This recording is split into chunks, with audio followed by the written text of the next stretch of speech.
सभी प्यारे साथियों को नमस्कार। तो आज हम पढ़ने वाले हैं सूक्ष्म शिक्षण चक्र, जिससे परीक्षा में बार बार आपका प्रश्न पूछा जाता है। तो चलिएगा आरंभ करते हैं थोड़ा सा इसके बारे में पढ़ना। तो सूक्ष्म शिक्षण चक्र, जिसको हम माइक्रो टीचिंग भी कहते हैं, तो इसके बारे में पढ़ेंगे। माइक्रो टीचिंग यानी कि इसमें क्या होता है कि इसमें छोटे छोटे लेसन प्लान आपके बनाए जाते हैं। छोटी कक्षा होती है, बच्चों की संख्या भी कमी होती है और आपकी समय सीमा भी कम दी गई होती है सूक्ष्म शिक्षण में। ठीक है, तो इसके अगर प्रतिपादक की बात करें तो इसके प्रतिपादक कौन है, तो कहेंगे DW एलन सूक्ष्म शिक्षण के प्रतिपादक माने जाते हैं। और कब इन्होंने इसका प्रतिपादन किया, तो कहेंगे 1963 में, 1963 में USA के स्टैनफोर्ड विश्वविद्यालय में ये बनाई गई थी सूक्ष्म शिक्षण जो प्रणाली है, विधि है आपकी। ठीक है, DW एलन ने 1963 में इसका प्रतिपादन किया। और भारत में सूक्ष्म शिक्षण का प्रतिपादन कब किया गया, तो कहेंगे भारत में सूक्ष्म शिक्षण की शुरुआत DD तिवारी के द्वारा 1967 में इलाहाबाद में की गई थी। CPI इलाहाबाद में इसकी मतलब योजना या इसका प्रयोग किया गया था, तो भारत में। ठीक है, उसके बाद इसकी कुछ परिभाषाओं के बारे में बात करते हैं। तो एक आपके वैज्ञानिक हैं जिन्होंने VM शोरे, भाषा वैज्ञानिक, जिन्होंने सूक्ष्म शिक्षण की परिभाषा दी कि सूक्ष्म शिक्षण कम समय में, कम छात्रों तथा कम शिक्षण क्रियाओं वाली प्रविधि है। यही मैंने आपको आरंभ में बताया कि इसमें आपको शिक्षण के लिए बहुत लिमिटेड समय दिया जाता है। अगर आपके समय सीमा की बात करें कि सूक्ष्म शिक्षण चक्र में कितना समय होता है, तो ये 36 मिनट का आपका टोटल होता है सूक्ष्म शिक्षण चक्र जो होता है। ठीक है, और इसी के आधार पर आपकी जो DW एलन है, जो आपके प्रतिपादक भी माने जाते हैं, तो इन्होंने सूक्ष्म शिक्षण की क्या परिभाषा दी, तो DW एलन कहते हैं कि सूक्ष्म शिक्षण सरलीकृत शिक्षण प्रक्रिया है जो छोटे आकार की कक्षा में कम समय में पूर्ण होती है।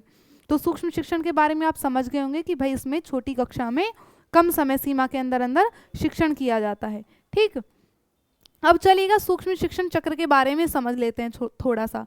तो सूक्ष्म शिक्षण चक्र में चरण कितने होते हैं, तो कहेंगे सूक्ष्म शिक्षण में आपके 6 चरण होते हैं, 6 चरण होते हैं। और वो 6 चरण कौन कौन से हैं, तो पहले चरण में आप क्या करते हो, पाठ योजना करते हो, योजना बनाते हो जो पढ़ाना है। उसके बाद फिर आप क्या करोगे, कक्षा शिक्षण यानी कि शिक्षण कराना आप आरंभ कर दोगे।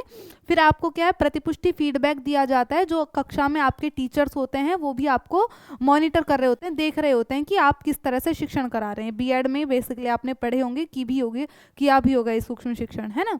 तो प्रतिपुष्टि दी जाती है। उसके बाद पुनः योजना, आपने एक बार पाठ योजना करी, फीडबैक मिला तीसरे नंबर पर आपको, फिर उसके बाद पुनः योजना, आप दोबारा से पाठ निर्माण करेंगे, फिर दोबारा शिक्षण करेंगे और फिर दोबारा से आपको प्रतिपुष्टि का मतलब क्या, फीडबैक मिलता है। तो इन 6 चरणों से गुजरना होता है एक सूक्ष्म शिक्षण चक्र में। ठीक है, और अब बात करें सूक्ष्म शिक्षण की समय सीमा क्या होती है, तो NCERT के अनुसार सूक्ष्म शिक्षण की समय सीमा क्या है, तो कुल तो गुड्डा आपकी कितनी है, 36 मिनट है। अब देखिएगा इसमें सबसे पहले नंबर पर क्या होता है, आपने योजना तो बना ली अपनी पाठ योजना। अब सबसे पहले आपका क्या होता है, शिक्षण होता है, यानी कि आप कक्षा में जाकर टीचिंग करते हो। कितने मिनट के लिए, केवल 6 मिनट के लिए। और जब 6 मिनट हो जाते हैं उसके बाद आपको फीडबैक दिया जाता है आपके टीचर के द्वारा, वो भी कितने मिनट का होता है, तो वो भी आपका 6 मिनट का होता है। फीडबैक देने के बाद फिर आप पुनः योजना बनाओगे, फिर से प्लान बनाओगे, फिर से प्लानिंग करोगे अपने पाठ की, तो पुनर्योजना करोगे, वो 12 मिनट की होगी। तो ये आपका दुगना समय लग गया इसमें। 6 मिनट के आपके शिक्षण और 6 मिनट की प्रतिपुष्टि और 12 मिनट का आपकी पुनर्योजना। फिर पुनः शिक्षण करोगे, फिर से आप शिक्षण करोगे, वो 6 मिनट का हो गया, और फिर से आपको फीडबैक दिया जाएगा, तो 6 मिनट। तो इस तरह से कुल मिला के आपका 36 मिनट का ये सूक्ष्म शिक्षण चक्र होता है। तो एक नज़र सूक्ष्म शिक्षण चक्र पर भी डाल लेते हैं, देखो कैसे चलता है सूक्ष्म शिक्षण चक्र जो है ये आपका। इसमें आप क्या करोगे भाई, पहले आप पाठ योजना बनाते हो, है ना। पाठ योजना बनाई, पाठ योजना के बाद आपने शिक्षण किया यानी कि टीचिंग करी क्लास में। उसके बाद आपको क्या है, फीडबैक मिला। फीडबैक के बाद आपने फिर पुनः पाठ योजना बनाई, फिर पुनः शिक्षण किया, फिर पुनः प्रतिपुष्टि मिल गई। फिर यही क्रम आपका चलता रहता है जो सूक्ष्म शिक्षण प्रक्रिया। तो इस तरह से कुल कितने मिनट का आपका होता है, तो कहेंगे आपका 36 मिनट का होता है। और यहाँ से प्रश्न भी आपका बना हुआ है कि सूक्ष्म शिक्षण चक्र कितने मिनट का होता है, तो कहेंगे 36 मिनट का होता है। और इसके प्रतिपादक कौन है, इसके प्रतिपादक भी आप याद कर लेना, W एलन आपके इसके प्रतिपादक है, DW एलन।